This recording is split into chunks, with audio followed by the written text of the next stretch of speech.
না, মালিকের বাড়ি ওই পাশের বাড়িটা, এটা ওনার ভাইয়ের বাড়ি। তো প্যান্ডেল। চলো যাও, চলো ঢুকতে দেবে তো। চলো, আমরা এখন মাসির বাড়ি আছি আর আমরা ইট ভাটায় যাচ্ছি। চলো ওই দিকটা ঘুরিয়ে নিয়ে আসে। হ্যাঁ, কিছু বলবে না, আসো। তো কিছুদিন পরে বিশ্বকর্মা পুজো, তার জন্য মনে হয় এখানে প্যান্ডেল হচ্ছে।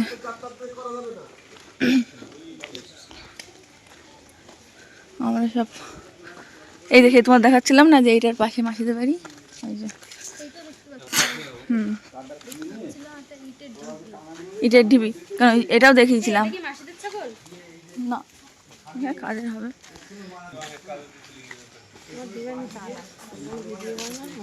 ও জানি,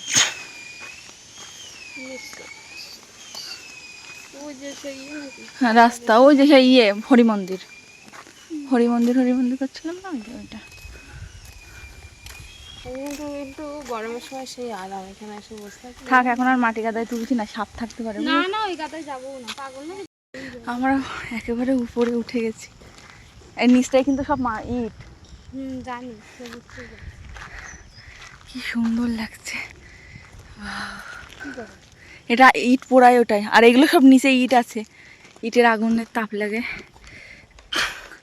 এখান থেকে ভালোই লাগছে ভিউটা। আমরা ইট গাদার উপরে। মাসি বাড়িতে আসলেই এই ইট ভাটায় একবার আসতে ইচ্ছা করে, কারণ ইট ভাটাটা একেবারেই মাসিদের বাড়ির পাশে। তো সেই জন্যই এসছি। আর বৌদি আর দিদি যেহেতু প্রথমবার এসছে, সেই কারণেই ওদেরকে আরও নিয়ে আসলাম। ওই দূরে হয়েছে মাটি গাদা, ওখান থেকে মাটি নিয়ে ইট বানানো হয়। দিদি এই ধরে সেকেন্ড টাইম আসলো, কিন্তু বৌদি ফার্স্ট টাইম, তাই নিয়ে আসলাম। এখন পাহাড়ের থেকে নিচে নামা হচ্ছে। এত সময় ছিলাম ইট ভাটার এখানে, এদিকটাতে আছে মাটি গাদা, আর এই যে এখন এই সিঁড়িতে নামা হচ্ছে।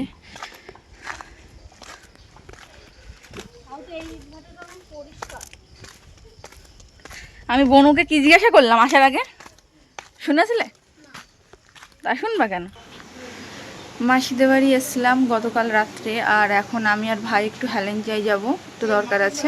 তো দরকার মিটিয়ে আবার আসবো, এসে এখান থেকে তারপর সকলে মিলে যাব। তো চলো যাই। তো আমি বেরিয়ে গেছি, পিছনে ভাইও আছে, ভাই আসছে, এখান থেকে উঠে যাব। এটা বিকালের টাইম, তাই সব স্কুল থেকে ছুটি হয়ে বাড়ি যাচ্ছে। আর যাদের টিউশন থাকে তারা টিউশন পড়েই বাড়ি যাচ্ছে। আর আমি আর ভাই বেরিয়ে পড়েছি হেলেঞ্চায় যাওয়ার জন্য। ভাই বাইক চালাচ্ছে আর আমি বসে আছি পিছনে। এটা হচ্ছে ভাইদের এখানে একটা মন্দির, আর এখানে হচ্ছে হাট বসে, মানে সবজির হাট, সেটাও তোমাদের সঙ্গে শেয়ার করলাম।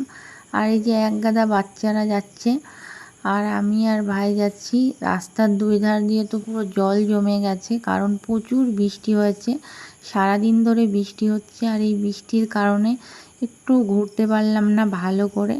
তো আমরা প্রথমে এটিএমে যাব, আমরা এসেছি তো এটিএমে টাকা ছিল না, টাকা ভরছিল। তারপর এখানে বসে ওয়েট করছি, আর ভালো লাগছে না। তারপর একটু দাঁড়িয়েছি, দেখি পরে ভাইকে বলল যে না, এখানে টাকা তোলা যাবে না, এখন আধা ঘন্টা সময় লাগবে। ভাই বলল ঠিক আছে, তাহলে আর একটা এটিএম আছে সেখানে যাই। তো সেখানে চলে এসেছি আমি আর ভাই দুইজন। তো এখন লাইনে দাঁড়িয়ে আছে, আর আমি দূরে দাঁড়িয়ে আছি, আর আমার মুখে ব্রণও উঠেছে, কারণ আমার কারুর বাড়ি গেলে সেই ওয়েদারটা না স্যুট করে না, আমার স্কিন নিতে পারে না। আমি কেন জানি না এরকম হতে থাকে। আমি বাড়িতে থাকলে এই প্রবলেমটা আমি ফেস করি না, কিন্তু কোথাও গেলে এই প্রবলেমটা ফেস করি। তারপরে গেছে একজন ভিতরে, তারপরে ভাই যখন গেল তখন বলল যে টাকা শেষ। তাও ভাই একবার ভিতরে ঢুকলো, ঢুকে চেক করলো, করে দেখলো হ্যাঁ সত্যি টাকা শেষ। এখান থেকেও আমরা টাকা তুলতে পারলাম না।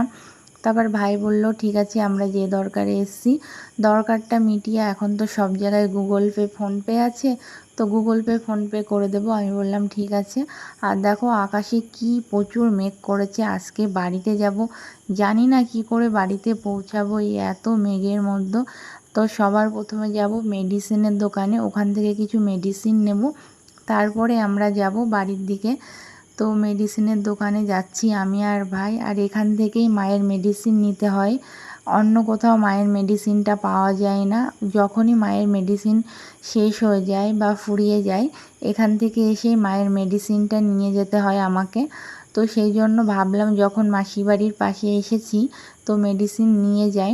এখানে অনেকগুলো ফার্মেসি আছে, তো সব ফার্মেসি গিয়ে আমরা মেডিসিনের খোঁজ করেছিলাম কিন্তু পাইনি। যেহেতু এই ফার্মেসিটাতে প্রচুর ভিড় ছিল, তো সেই জন্য আমরা অনেক ফার্মেসি ঘুরেছিলাম কিন্তু মায়ের মেডিসিন কোনো মতেই পাচ্ছিলাম না।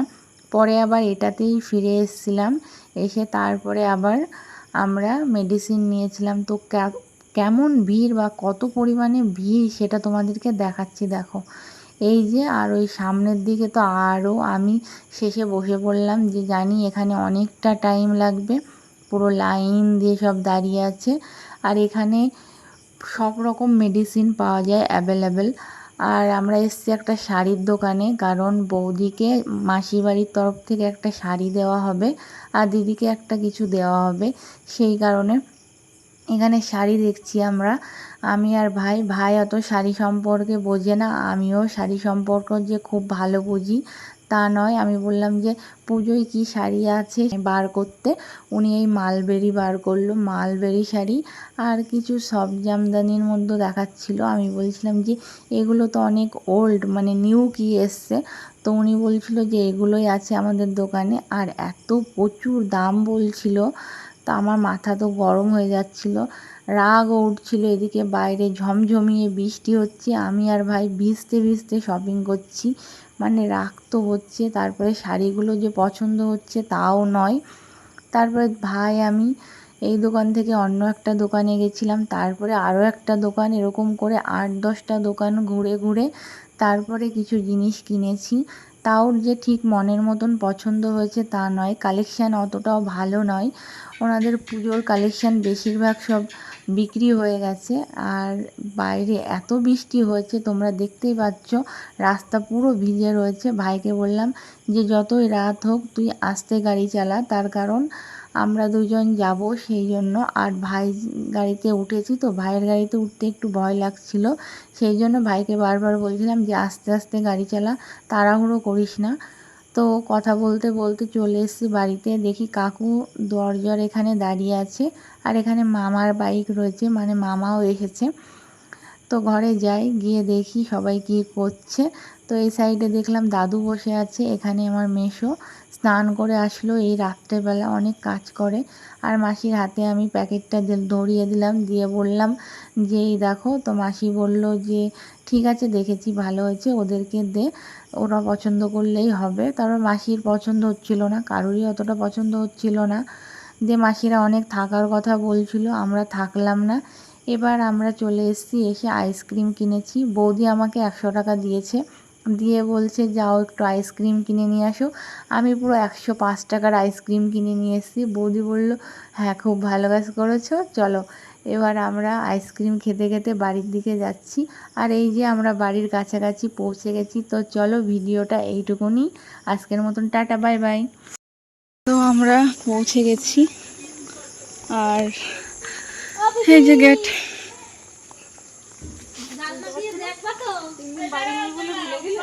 তিন দিন বাড়ি নেই বলে তুমি আমার এরকম করে ভুলে যাবো আমি ভাবতেও পারিনি।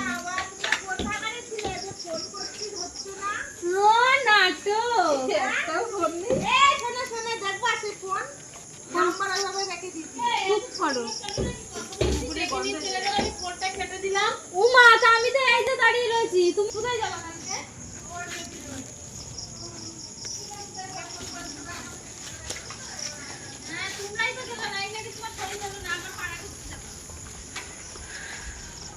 ঢুকছি বাড়ির ভিতরটাতে, দিদির সামনে।